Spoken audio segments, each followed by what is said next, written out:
Well, the hardest things about all this is learning to work from multiple directions.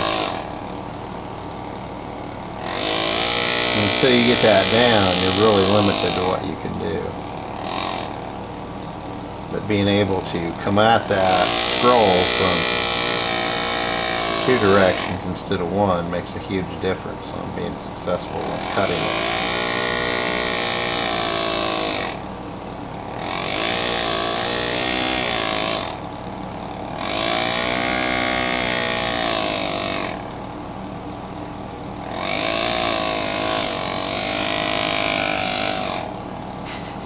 I think it's so cool when you spin it around like that. Yeah, I'm making a hole when I do that.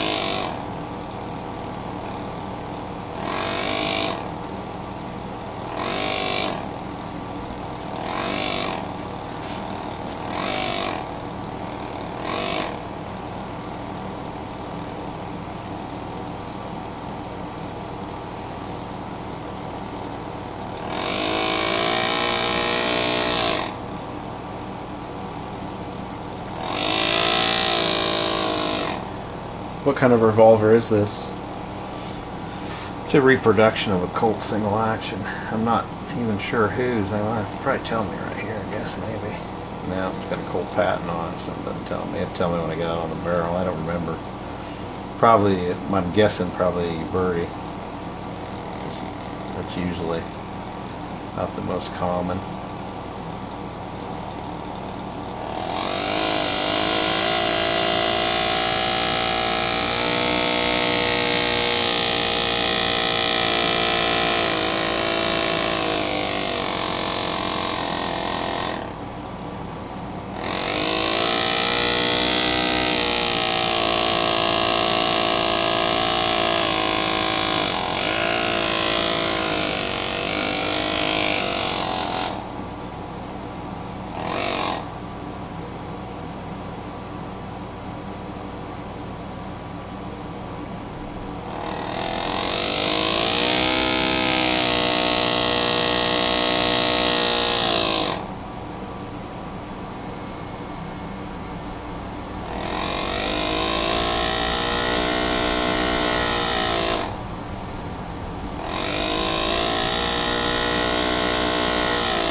What I did was I sprayed this with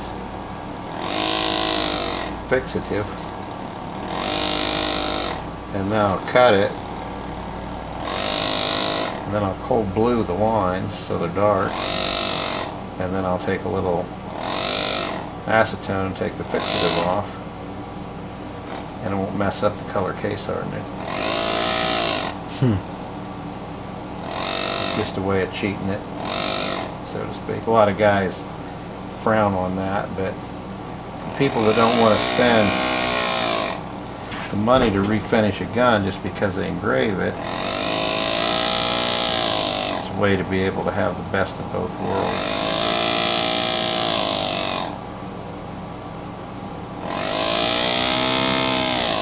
So this guy's just after the engraving, matching the rest of the gun as far as color. Yeah, I'm going to keep all the color on the case, and then I'll just darken the lines the way I'm doing it. And by coating this with the fixative first, the cold blue won't attack the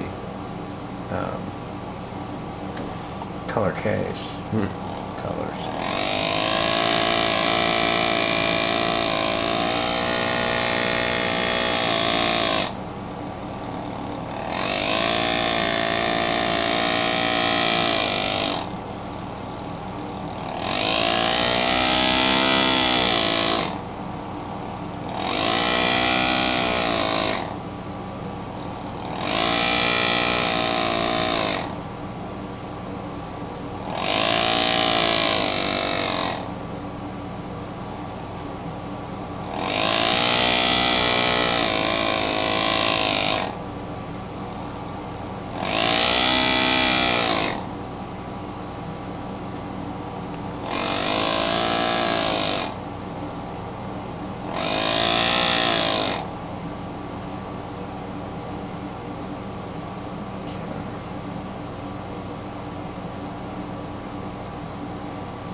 problem with these revolvers is that recoil shield.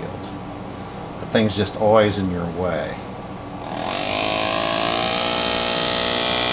When you're trying to cut up against it and things, you're real limited to the amount of arc you can get before you got to go fight with it.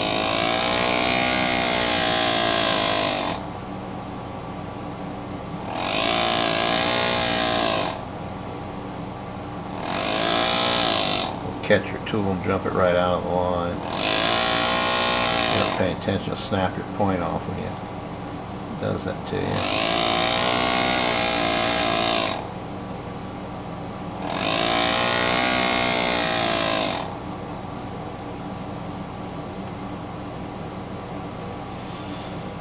Okay, there's a little bit of filler in there.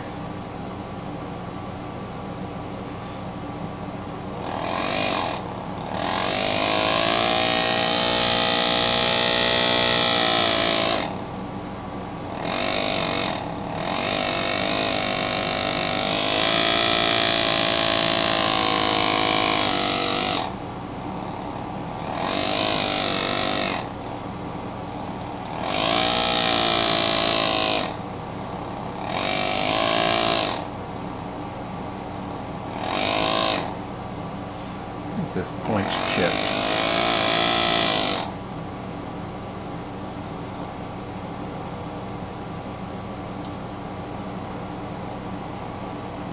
Yeah. It felt funny.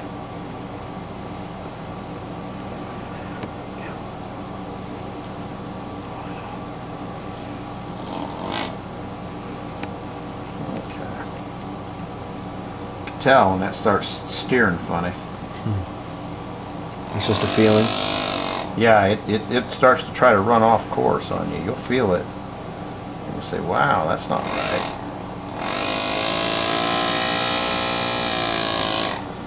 And you gotta kind of do something to reel it back in. You don't want it dry. You don't want the point steering. You want to be in charge.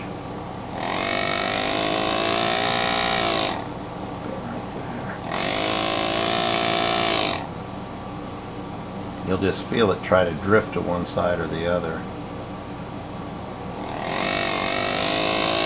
It doesn't want to follow the line you're setting.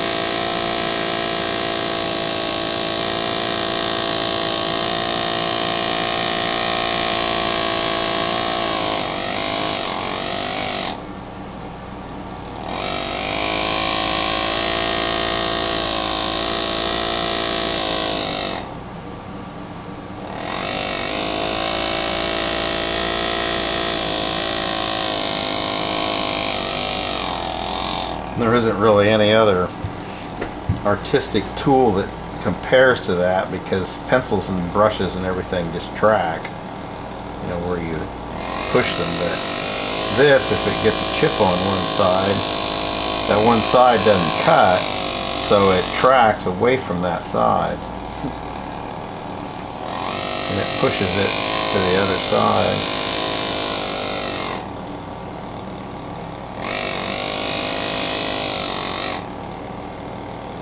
You gotta catch it and get it reeled in before it messes something big up.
Okay, you can see I wiped off my other drawing over there. I think I can see pencil on that. No, I can't.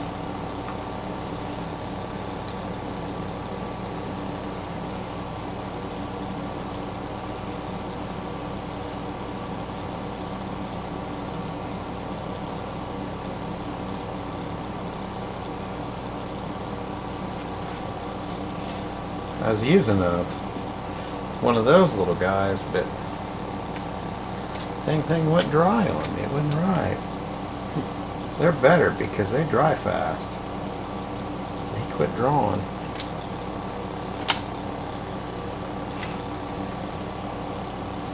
My fine Sharpie quit working. It kind of a meltdown of tooling the other day.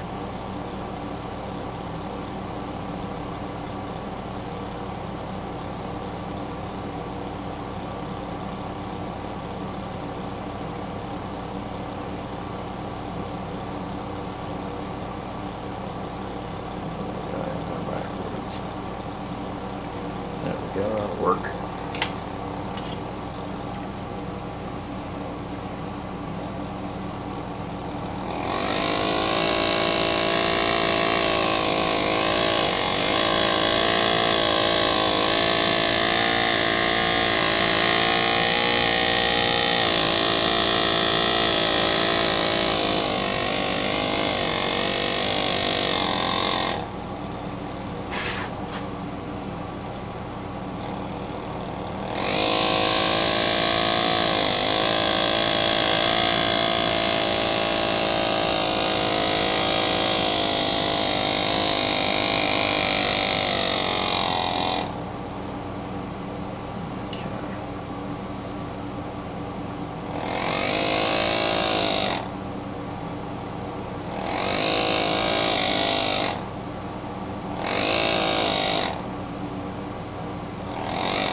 Impressed with this tip either, to be real honest.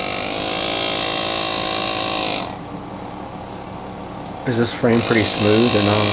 Yeah, the steel's good. The color case isn't anything like old color case. The old guns, the color case, you couldn't engrave them. They were hard. Really? Oh yeah, because what they did was they packed those receivers in bone, and then they heated that and charred that bone down to carbon. Well, that receiver would draw that carbon in to that steel and just get harder than the devil, thus the name case hardening. And then they found out by using putting different things in there with the bone meal, they could get different colors, and it became a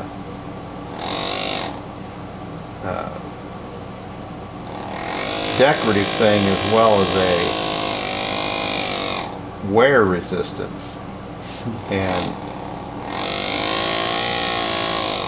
these newer guns, or this color case, and I'm not sure the process, but it's called cyanide based color case hardening.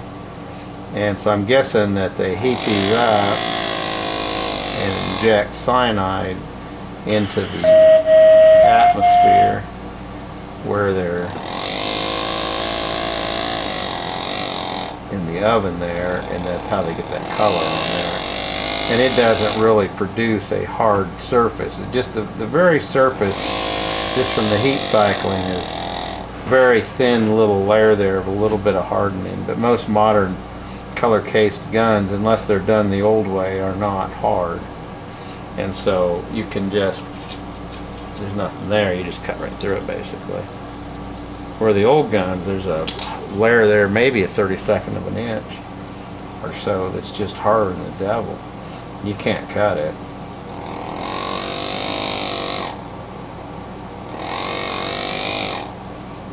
So you're just stuck on those. The only way of cutting those is to bring them back down, normalize them, and then have them recolored cased.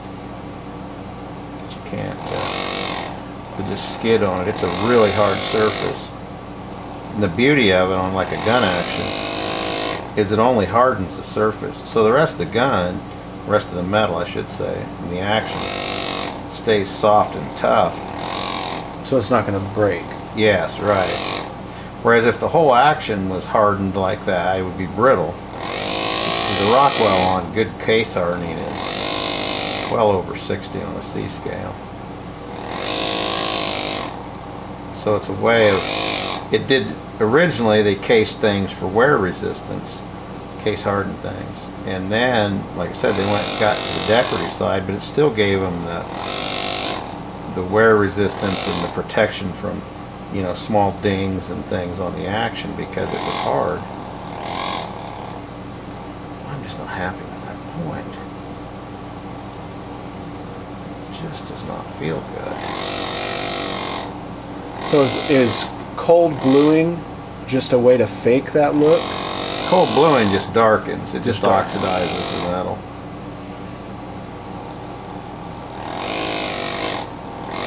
You can fake color case hardening with just heat. But you have to be real careful because your colors can run away from you as well as come they can leave.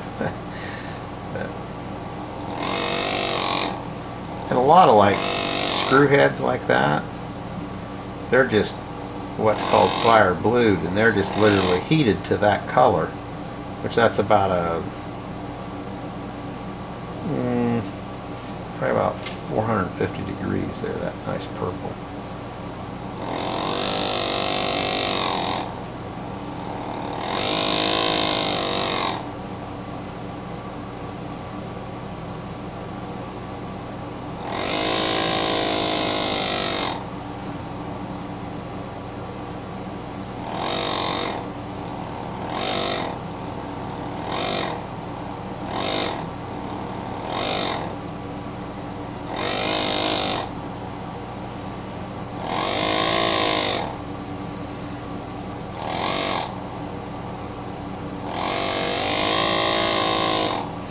Got just a little bit of a surface on it. If you don't start at quite a high enough angle, it tries to skid you.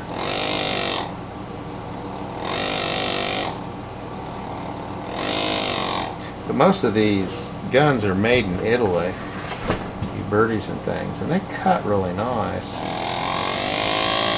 The blued ones cut really nice. It's a really smooth feeling steel.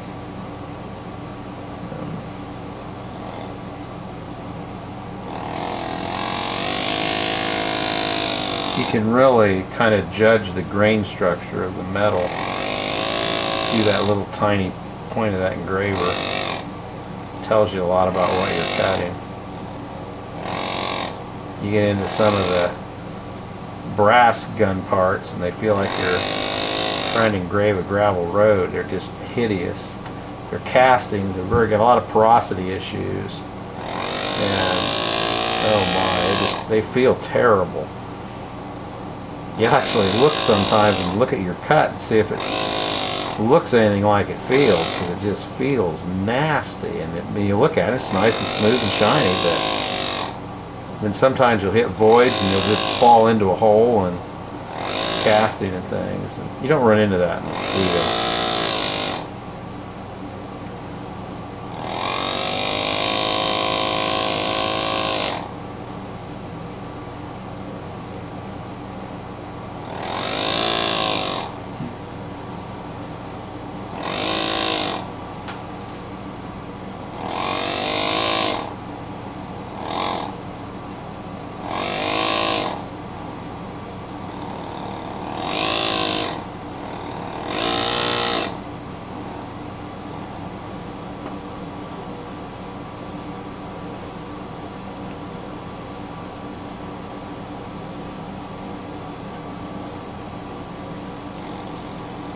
See that recoil shield? It's right in the way. Just right there where you want to be.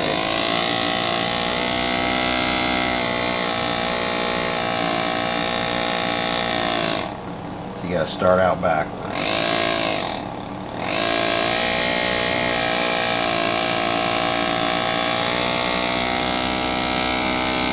And it's one thing engraving on a flat surface, a whole nother thing engraving on convex surfaces and concave surfaces.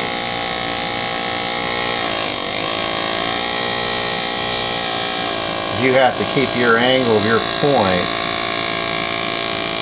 at the contact point on the metal at the exact same angle to cut the same width line. So you're having to constantly adjust for all that.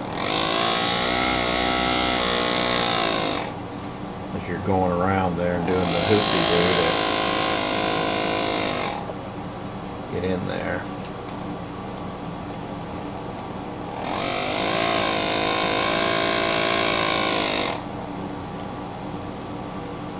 Just a pain in the rear end.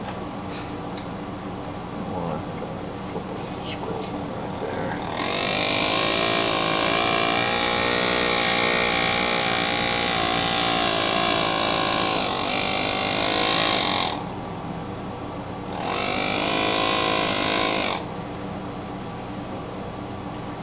Anybody can engrave on a flat surface, but man, when it starts getting ready to really get interesting.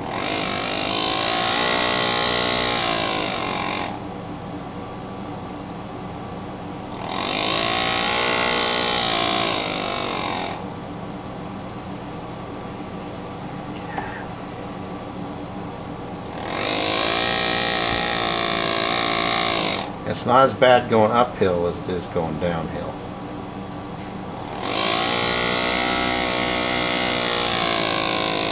When that's falling away from you, it's harder to keep up than it is when you're gaining on it.